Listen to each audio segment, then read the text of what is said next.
to the UFTV Oiler Outlook 2024 for the upcoming football season. I'm Tim Montgomery. Joining me, the head coach of the Oilers, Kory Allen. And Coach, it's that time of year again. You guys been at it for about a week and a half or so. Talk about the early returns, what you're seeing, what you like.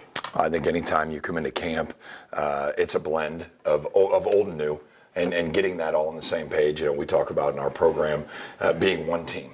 And while I think we are in spirit, we're not there yet offensively, defensively, and special teams. And fortunately, that's why they let us practice. Absolutely. Last year, the Oilers 7-4 overall, 6-3 in conference play.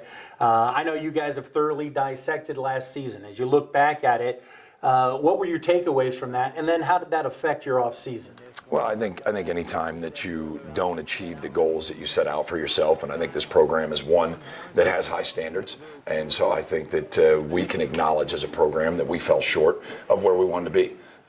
In the grand scheme of the hundreds and hundreds of plays that make up a season, I think people on the outside would say it comes down to a play or two here or there, but we understand that comes back to our preparation, our execution, and everything else. And so, we take what we did last year, we look at it and we say, okay, where can we do things better? And that's not just in between 53 and a third, right? That's how you attack your offseason, how you attack your preseason. Where does that take you from a personnel standpoint, from a coaching, from a schematic? I mean, all those things go into play so that when it does boil down to those couple plays, we're on the right side of the ledger.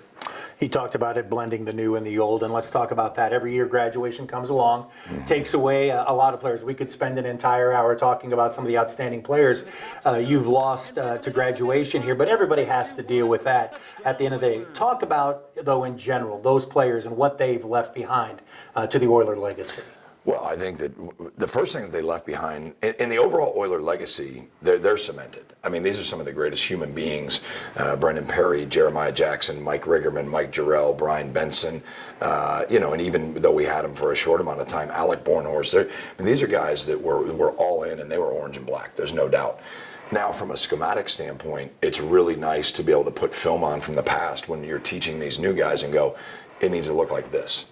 It needs to look like the way number 12 did it. That's the standard. It is. It is. And so we're very fortunate that standard is close by to us in the form of film. And so when we're breaking in these new guys, you go, this is what it looks like. The other side of that graduation coin is opportunities are certainly created for younger players, red shirts, recruits, and in today's college football, you got to talk about it, the portal as well.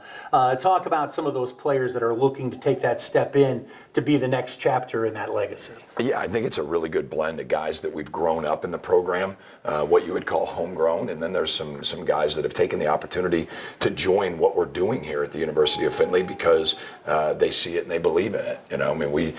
We have some guys that we're really excited about, and I think both on the offense and defensive side of the ball that are not household names to University of Findlay fans, but by the time this season's done, they will be. And I think when you look at our overall depth and where we got hit, I think what you're going to find out is where we lost the most is where we went out and gained the most from a recruiting perspective.